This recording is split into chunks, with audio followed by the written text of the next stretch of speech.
2020 September 19-ാം തീയതി ഇന്ന് പ്രഭാതത്തിൽ ആദ്യം കിട്ടിയ വാർത്ത, കേരളത്തിൽ നിന്ന് 3 ഭീകരപ്രവർത്തകരെ NIA പിടികൂടി എന്നുള്ളതാണ്.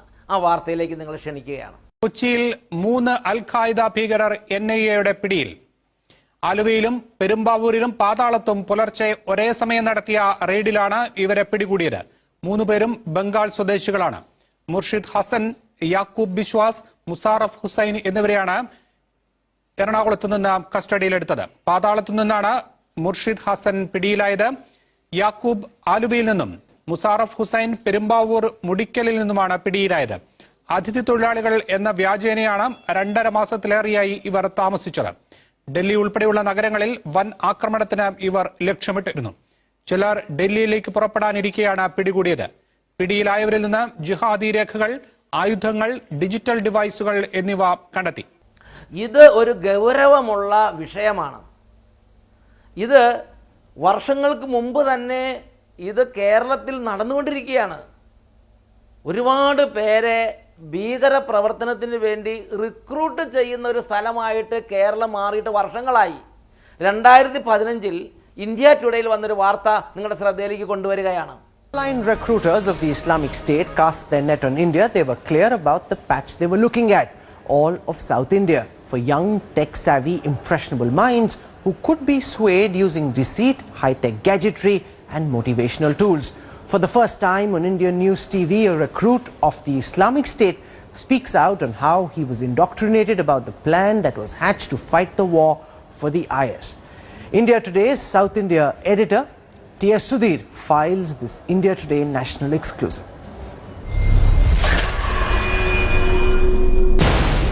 If this 23-year-old had not been stopped at the last minute at the Hyderabad International Airport in August this year, he would have been by now one of the several faceless and nameless foot soldiers of the Islamic State. Highly motivated and radicalized by his own admission, this youth, speaking on the condition of anonymity, reveals chilling details of how the Islamic State cast his net around him and ensnared him into its web of terror. The youth has been asked to reach Turkey, purchase a local SIM card there and also reach a particular hotel. He has then asked to use hotel's Wi-Fi to download Telegram app to further communicate with his handler. His friend was also promised money to travel from Hyderabad to Turkey. According to intelligence officials, so far 23 Indians, a majority of them from South India, have joined the Islamic State. 5 of them are from Karnataka, 4 from Kerala, 4 from Telangana and 3 from Tamil Nadu. Kerala in particular, according to intelligence officials, is an active recruiting ground for Islamist groups.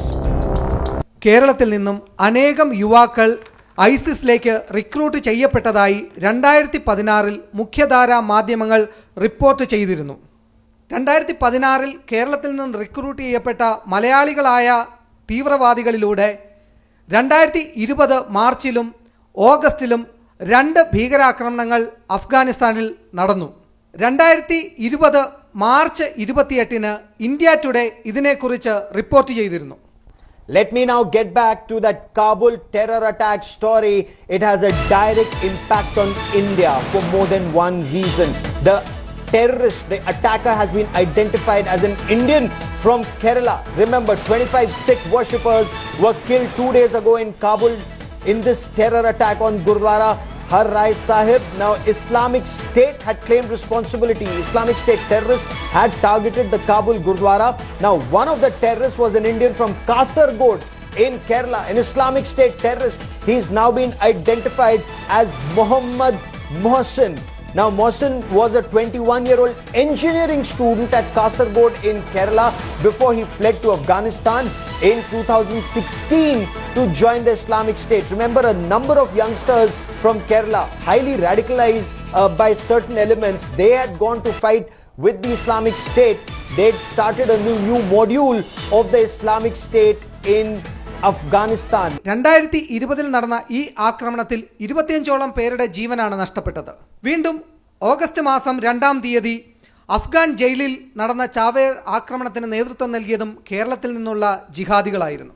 അഫ്ഗാനിസ്ഥാനിലെ ജലാലാബാദ് ജയിലിൽ ഞായറാഴ്ച രാത്രിയുണ്ടായ ഭീകരാക്രമണത്തിൽ മലയാളിയായ IS ഭീകരനും ഉണ്ടായിരുന്നതായി രഹസ്യാന്വേഷണ report.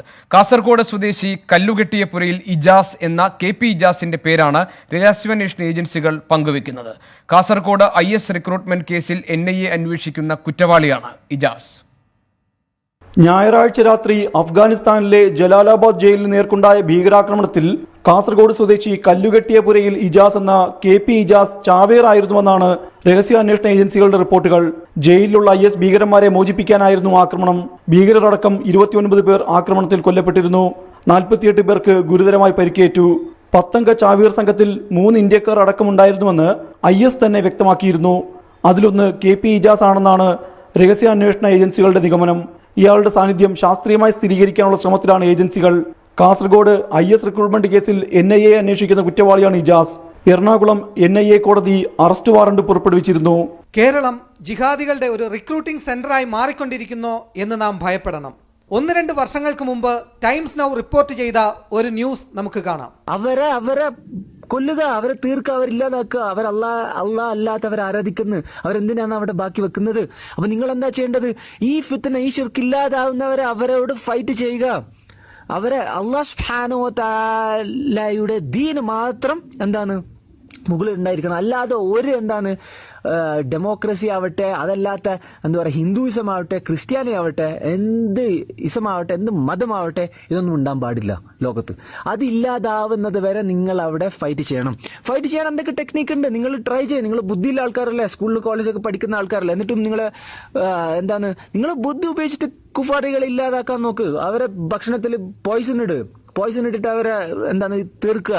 അല്ലെങ്കിൽ truck use ചെയ്യുക, വണ്ടി യൂസ് ചെയ്യുക. എന്നിട്ട് അവരെ ഗ്യാതറിങ്സിൽ അവരെ എന്തൊക്കെ മേളകളുണ്ട് അവിടെ. തൃശ്ശൂർ പൂരമുണ്ട്, അതേപോലെ മഹാകുംഭമേള ഉണ്ട്. എന്തൊക്കെ വേണ്ടാത്ത കാര്യങ്ങളാണ് നടക്കുന്നത് അവിടെയൊക്കെ പോയിട്ട് നിങ്ങൾ വണ്ടി ഉണ്ടെങ്കിൽ അവരെ മുകളിലൂടെ ഡ്രൈവ് ചെയ്തിട്ട് ലോകത്തെല്ലായിടത്തും നടക്കുന്നുണ്ടല്ലോ. നമ്മൾ ദൗലത്തുൽ ഇസ്ലാമിലെ, നമ്മളെ ഇസ്ലാമിക് സ്റ്റേറ്റിലെ മുജാഹിദീങ്ങൾ ലോകത്തെല്ലാ സ്ഥലത്തും നടക്കുന്നില്ലേ? ഇനി വെപ്പൺസ് കിട്ടുകയാണെങ്കിൽ നിങ്ങൾക്ക് മെഷീൻ ഗൺസ്, കലാഷ്നിക്കോവ്, ഇതേപോലെ അല്ലെങ്കിൽ വെറും പിസ്റ്റോൾ അത് കിട്ടുന്നുണ്ടെങ്കിലോ, നിങ്ങൾ ഇപ്പൊ ലാസ് വെഗാസിൽ കുറച്ചു നാൾ മുമ്പ് നടന്നില്ലേ, നമ്മളൊരു സപ്പോർട്ടർ എന്താ ചെയ്തത്, ഒരു മ്യൂസിക് ഫെസ്റ്റിവൽ, റോക്ക് കോൺസേർട്ടിൽ ഷെയ്ത്താന്റെ കൊട്ടാരത്തിൽ അവിടെ പോയിട്ട് എത്ര ആൾക്കാരെ അവിടെ ഇല്ലാതാക്കി. അൽഹംദുലില്ലാ. അതുപോലെ വെപ്പൺസ് നിങ്ങൾക്ക് എങ്ങനെയെങ്കിലും കിട്ടുന്നുണ്ടെങ്കിൽ അത് ഉപയോഗിച്ചിട്ട് നിങ്ങൾ ഒരു എന്തെങ്കിലും അവിടെ ചെയ്യും.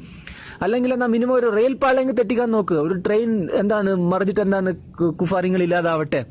അല്ലെങ്കിൽ മിനിമം ഒരു കത്തി ഉപയോഗിച്ചിട്ടെങ്കിലും നിങ്ങൾക്ക് എന്തെങ്കിലും ചെയ്യാൻ പറ്റും. ഒരിക്കലും നിങ്ങൾ എന്നിട്ട് വിചാരിക്കാൻ പാടില്ല നമ്മൾ ഇത് ചെയ്തിട്ട് നേരെ പോയി അറസ്റ്റ് ആവും. ഇല്ല, നിങ്ങൾ അറസ്റ്റ് ചെയ്യാൻ വേണ്ടിയിട്ടല്ല, നിങ്ങൾ ട്രൈ ചെയ്യണം മാക്സിമം. നിങ്ങളുടെ ഉദ്ദേശം നിങ്ങൾ ജിഹാദ് ചെയ്യുക. അവിടെ നിങ്ങൾക്ക് ഹിജ്റ ചെയ്യാൻ ഇവർ സമ്മതിക്കുന്നില്ല. കേരളത്തിൽ ജിഹാദികൾ ഉണ്ട് എന്നുള്ളതും കേരളത്തിൽ ജിഹാദിന് വേണ്ടിയുള്ളവരെ റിക്രൂട്ട് ചെയ്യുന്നുണ്ടെന്നുള്ളതും കേരളത്തിൽ തീവ്രവാദ പ്രവർത്തനങ്ങൾ ശക്തി പ്രാപിക്കുന്നുണ്ടെന്നുള്ളതും പകലുപോലെ വ്യക്തമായ കാര്യമാണ്. ഗവൺമെൻറ് ഈ കാര്യത്തിൽ അനാസ്ഥ കാണിക്കരുത്. ഇവിടെയുള്ള ജനങ്ങളുടെ ജീവനും സ്വത്തിനും സംരക്ഷണം നൽകാൻ ഉത്തരവാദിത്തപ്പെട്ട ഗവൺമെൻറ് ഇവിടെ ഇല്ല എന്ന് പറഞ്ഞ് ഉറക്കം നടിക്കരുത്. ലവ് ജിഹാദ് ഇല്ല എന്ന് പറഞ്ഞതുപോലെ ഇവിടെ തീവ്രവാദം ഇല്ല എന്ന് പറഞ്ഞ് ഉറക്കം നടിക്കരുത്. ഗവൺമെൻറ് ഉണർന്ന് പ്രവർത്തിക്കണം. ഈ കേരളത്തിലുള്ള പൊതുസമൂഹത്തോട് എനിക്കൊരു കാര്യം പറയാൻ ആഗ്രഹമുണ്ട്. ഇവിടെ സമാധാനം കാംക്ഷിക്കുന്ന എല്ലാ മുസ്ലിങ്ങളും, സമാധാനം കാംക്ഷിക്കുന്ന എല്ലാ ഹിന്ദുക്കളും, സമാധാനം കാംക്ഷിക്കുന്ന എല്ലാ ക്രിസ്ത്യാനികളും മറ്റു സമൂഹങ്ങളും ഉണർന്ന് ഒറ്റക്കെട്ടായി ഇതുപോലെ കുറച്ച് പേരടങ്ങുന്ന ഒരു ചെറു സമൂഹം, തീവ്ര സ്വഭാവമുള്ള, അത് ഏത് മതത്തിലായാലും കുറച്ച് തീവ്ര സ്വഭാവമുള്ള ഈ ഒരു സമൂഹത്തിൻ്റെ നീക്കങ്ങളെയും നടപടികളെയും സൂക്ഷ്മമായി നിരീക്ഷിക്കുകയും അത് തക്ക സമയത്ത് മുളയിലെ നുള്ളിക്കളയുകയും ചെയ്യാൻ ജാഗ്രത പാലിക്കണമെന്ന് ഞാൻ അഭ്യർത്ഥിക്കുന്നു.